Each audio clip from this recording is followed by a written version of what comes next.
How are you? I hope you are all fine. And in our last class, what we have discussed so far, we have seen that chapter motion and force and laws of motion. In motion, we did a few problems also. That means how it is moving, and in the second lesson, and what is the reason for that movement that we studied, right? So the first lesson we studied that what are the things we study? That equations, basic definitions, distance displacement, and then graphical representation of that equations. P equal to u plus at and s equal to ut plus of at square and v square equal to u square plus 2as, right? So these are the things I explained in the first lesson, and why it is moving. What is the reason for that movement? That is force equal to mass into acceleration. What is that acceleration? Change in velocity or change in speed with respect to time. That you have to know. Force equal to m into a. Okay. So this is the short recapitulate that previous two lessons. And today's lesson, the lesson name is called gravitation. So you know that gravity is a familiar word. You might heard at various situations. Okay, in this lesson, what are the things we are going to see? What is that gravity and universal law of gravitation? And then based on that one, we are going to see some problems, and then what is meant by thrust, and what is that pressure, and how liquids and all floating, what are the conditions. So these are the things we are going to see in this lesson. Okay, so okay, first one, before I am going to start the lesson, I'll ask, what is gravity? What is gravity? What you might know, you may know that what is meant by gravity. Okay, so do you have any idea about what's the Newton and apple? What is the relation between that? You might heard one story, right? One day Newton is sitting under that apple tree. Suddenly one apple is fall down, and again he throw that apple, and why it is coming back again, he'll get some idea. From that he will make some postulations. That means some he proposed some theories. Okay, so what's the connection between that? Okay, so in the gravity, if you throw any object in the earth, it will come back, right, after some time. Otherwise, if you leave any object, if you drop any object at certain distance or certain height, it will fall down, right? Okay, what is Newton's question? When apple thrown upwards, it comes back, right? So in that point of view, he think, why moon will not fall? That is one question. Why moon will not fall? If you throw any object in the earth, it will come back, right? Because of some force. Forget about gravity, some force. Okay, so without force, it will not attract. That we will conclude, right? Any force is acting because the force is caused for change in the direction, change in the movement, change in the shape. So these things we studied in that force and law of motion, that lesson, right? Any force which may act on any object, then only it can move, it can change its shape, it can change its direction. Okay, okay, when apple thrown upwards, it comes back. In that point of view, why moon will not fall?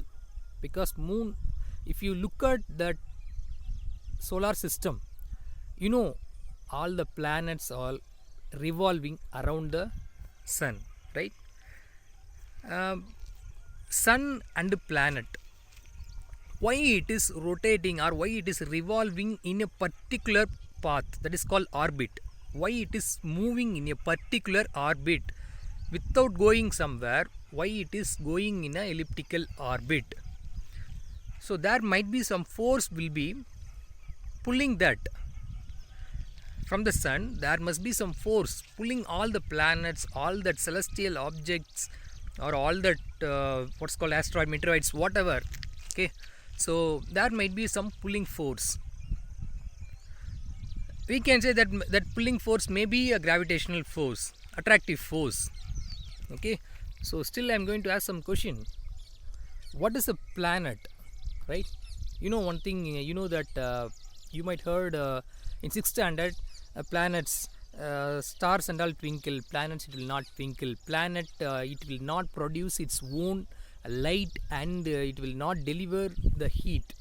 Okay, so these are the things you studied in 6th standard. So planets it will not twinkle, and the distance from the earth it will be very less when compared to stars.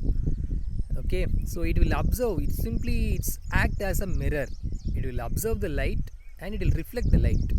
Okay, then only we can say it is glowing. For example, moon and all, it will observe the light and it will be delivering that light. And even if you are going far away from the earth, for example, if you are in the moon, when you are in the moon, if you look at the earth looks like almost a shining object. Okay, blue color shining object. Why it is so? Because the light gets reflected, and you know that earth is nearly 3/4, right? So that is called most of the things most of the covered with water. That is why it looks like a blue planet. It is called blue planet because of lot of water. That means oceans and seas, everything is present. Okay, so why it is revolving around the sun? That is my question. And why moon is revolving around the earth? So from this all the point of view, we can put one conclusion. There must be attractive force. Okay, there must be attractive force, or there must be a pulling force continuously acting, right? Okay, okay, my question is, why moon is not falling? If you throw any object, right, upward means it will come back. So why the moon is will not fall down or fall towards the earth? Okay, so before that I will say an activity. What is that? Based on the movement of the moon around the earth, from this activity we can conclude how whether the moon is falling towards the earth or not. Okay, so the first one activity based on the movement of the moon around the earth. First one, take one thread, take one long thread, and at the end take one stone and tie with that thread. And the next one, and you have to take while after tied that stone, the thread, you have to will it. Okay, you have to will it continuously. So once if you are will it continuously means after some time if you drop that stone, what will happen? Just notice the direction of the movement. Just notice the direction of the movement of the stone. You have to take one thread, one end you have to tie with that stone and will it continuously. Once if you drop it means which direction it will go. You may use that 3 to 4 times. What will happen? Just think about. Okay, so it will go in a straight line only, but actually it is following that uniform circular motion, right? So what does mean by uniform circular motion? As you know that, I think most of them know, uniform circular motion. So uniform circular motion, in that last chapter, sorry, in the first chapter, right, that motion chapter, you studied that uniform circular motion. So uniform circular motion, which states that when you are rotating any object in a circular, when you are rotating in any object in a circular path, so the speed will be constant. Constantly it will be covered in a circular path. But what about the velocity? Velocity, which means, what is that velocity? So change in, what is that?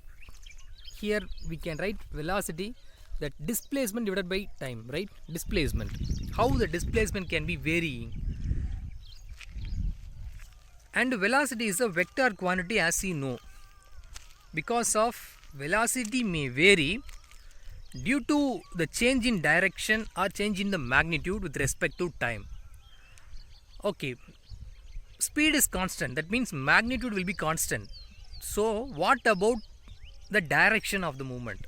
So each and every point the velocity will be changing because of change in direction. Change in direction. If you are rotating, if you are revolving, if you are rotating that stone continuously, each and every point its direction is changing. Due to its changing in the direction, velocity is changing.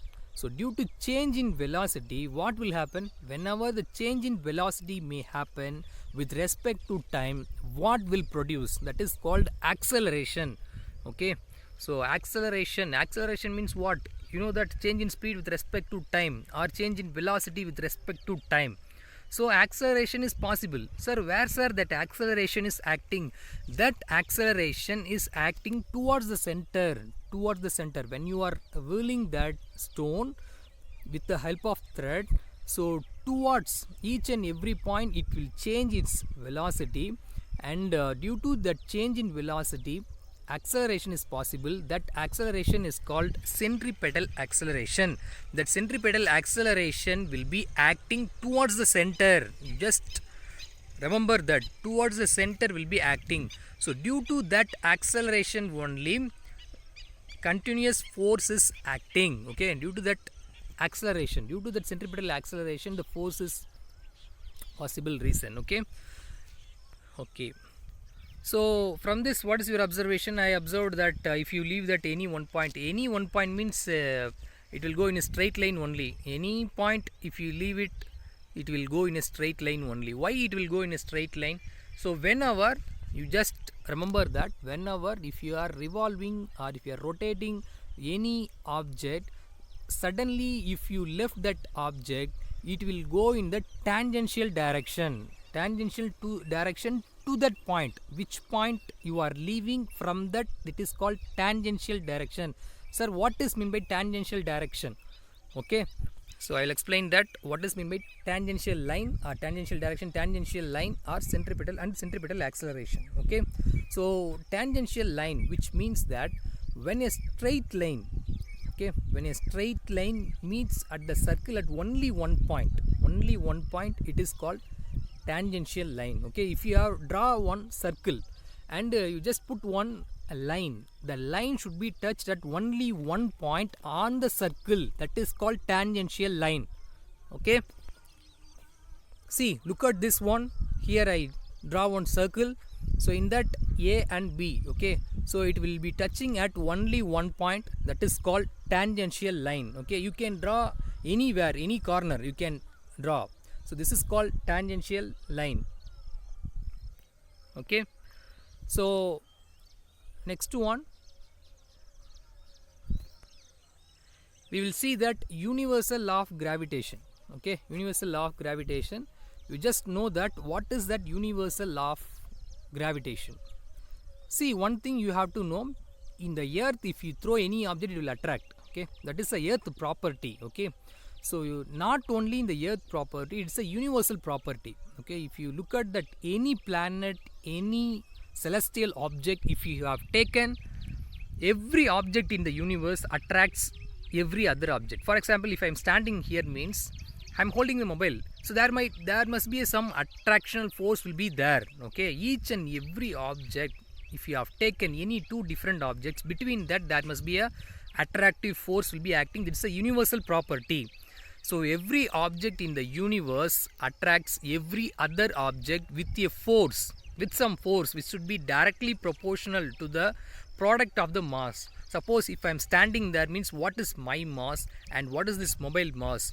So product of mass, the force will be equal to the directly proportional to product of mass and distance between the square of the distance. Okay, so every object in the universe attracts every other object with a force is directly proportional to the product of mass and inversely proportional to the square of the distance. Inversely proportional. Okay, so for mass it will be directly proportional, for distance it will be inversely proportional. Distance maybe means square of the distance. Okay, so this is the universal property, students. So in this module, what things you know,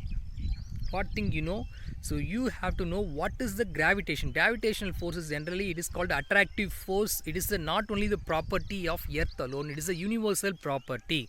And moon also, see, if you look at that moon, each and every point the moon is falling towards that earth. Okay, because the moon is because of the continuous gravitational pulling of the earth, so moon will not go in a straight line. So moon will be falling towards each and every points. Moon will be falling towards the earth. Okay, but we cannot see. Okay, because the earth gravitational force is large when compared to that moon. Okay, and then even why we cannot see, that is the activity I said, right? If you have taken the stone and whirl it continuously, once if you drop at one point, what will happen? That from that point it will be go in this tangential direction. Same things, if there is no gravitational force is holding on the moon will be go in this tangential direction. Okay, so this is the basic property, students, and we will see further. Okay, until you have to wait.